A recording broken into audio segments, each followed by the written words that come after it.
Hello and welcome to the Nordic Takedown Podcast deck review here on YouTube. Um, and me and Jonah, we are here to review the Han Solo Shadow of the Galaxy hero that Yep. is becoming a little bit popular. It's what was his name? Daddy, Star Wars Daddy, or Star Yep. Wars Dad Star Wars Dad. made it, That's right. and not like our fun daddy, but it's Star Wars Dad. Uh, So, yeah, that's the one we're going to review here today. Yeah. Do you have some experience with this deck? You have tried it more than me because I haven't yet. Yeah. Tried different versions. Do you take it away from here, right? From the start? Yes. So first of all, as we know, Han, ever since he was spoiled, has been one of the most hyped leaders from Shadows of the Galaxy, and he has been played mostly in aggressive lists, I would say, focusing maybe on some rebel synergy. Um, but now this deck is actually a ramp deck. But first, Yes. let's take a look at a list that I've played more than the ramp version. Yep. Um, Which looks like a bit more like a hotter Sabine deck, right? yeah, Yeah. so many people have built Han straight up as an aggro deck, but I built it more as a mid-range deck Yep. because I really like these units here in the middle: Poe, Guerrilla Attack Pod, and Wrecker. Yeah. So I kind of want my value oriented around that sweet spot, and then having Ewing in home one just for a little bit more reach and value is pretty nice. So Yep. this deck Good is card. basically about giving Poe Attack Pod and Wrecker Ambush. So you Yep. do that with Energy Conversion Lab and with Timely Intervention. But when I played it, I actually found out that Spark of Hope was pretty nice. Like, when I could get Han out a turn earlier, it worked with my Yeah. game plan of playing a little bit aggressively. But also getting to that mid-rangey play and those more expensive cards was super nice. So that is a segue over to what Star Wars Dad has done, and he has went all overboard with all of the ramp cards. So Yeah. Adam, what's up with this list? So yeah, it's you talked that your deck is a little bit about mid-range. This one is even more mid-rangey. It's like a hybrid of it's like Hero Boba, basically. Yeah, Hero Boba Green. And with even more ramp, he has stolen a little bit from villain side. You see the super laser technician. yeah, And you also see the traditional resupply. And you see Spark of Hope, which is the new one that you just touched. There is also the bounty, right? yeah. Price The on your deck is head. also Price on your head is also a kind of a way to ramp. So it's going all out on ramping. And his catchphrase was, of course, playing Poe Dameron on turn 2 and Crate Dragon on turn 4, which is definitely possible in this list. You won't do it every time, but it's possible. But you need a certain combo. Yeah. And that So is the Gunslinger Spark of Hope, right? yeah, how does that work? Basically, you use the Hans ability to play a 1-drop for 0.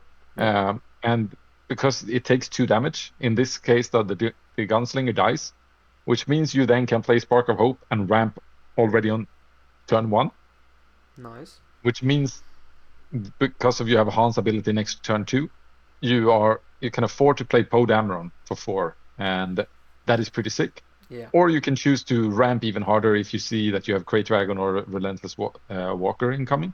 yeah, Uh, so, and then you just keep ramping until you have the Crate Dragon ready, because of the Han Solo ability. yeah. So um, maybe the most interesting deck building choice here is the Super Laser Technician, right? Yeah. It's out of aspect, so it costs 5. You can pay 4 with Han, with a Yes. reduction, but then dealing 2 damage to it. So it gets to be put into play as a resource and readied. So since it's Yes. readied as well, it's essentially like a resupply. Yeah. So A it's, resupply for 4, yeah, right? but you get And one back. So You Yeah, need true. 4, but True. essentially 3. Yeah. So that is pretty good, and I think that could be a theme that people are gonna try with Han Solo, like trying off-aspect stuff, units at least, Yeah. because it's only one in penalty. If Maul seems to be like that busted, that's something. Like maybe just play Maul for 8, Yeah. But enough about that. I guess about the deck. Now we have to like question what people are telling it. Is this deck completely broken, right? Yeah. Uh, Yeah. because if you consistently could play Crate Dragon on turn 4, it's obviously super broken. Yep. But that is not going to happen every turn. So how And how do you beat another this? thing to think of is, yeah, it's strong getting it out on turn 4, but if you're playing against aggro, Yeah, they will have been. They've probably punching it. dealt like 15 damage to your base, and they have 4 units out. A Crate Dragon is Yeah, not gonna save you against that. no. So it's gonna be super good in some matchups, but in Yeah, super many good against it's control not. and Yeah. mid range maybe. Yeah. Yeah. So you But touched aggro, right? yeah, yeah. Is that the way to beat it? I guess. Um, I mean, of course, it depends how the Hound player draws, because if they just get ramp, then it's gonna be rough. But he Star Wars Dad plays 3 Echo Base Defenders, 3 Sundari Peacekeepers, and 3 Bright Hopes. I think Yep. those are pretty nice to help you against aggro, especially because of the Yep. restore in Sundari Peacekeeper. And then, since he plays ECL, you can always remove units with ambushing with K2SO or modded cohort, which already has ambush. Yeah. So that's So you also don't need something that. we should mention about price on your head, because it Yeah, could it's be like easy to trigger. Yeah. a ramp strategy to just play price on your head turn 1 on your opponent unit, and then turn 2 ambush in and get the ramp. True. Like the deck is obviously has like extreme potential. A little bit like Vader Green from last set as Yeah, well. Like will ramp into something huge, which like could yeah, be impossible for people to deal with. yeah, Uh, the problem I see here is basically space, right? You yeah, only play Bright Hope and the Marauder, it's called, right? yeah, The thing is, like those cards are really good when you have them. The Marauder could actually be too late in some cases yeah, if the aggro just gets full space. So if you don't have Bright Hope, you're just gonna lose because you yeah. do lack removal, like most Yes, of the green decks yeah. does.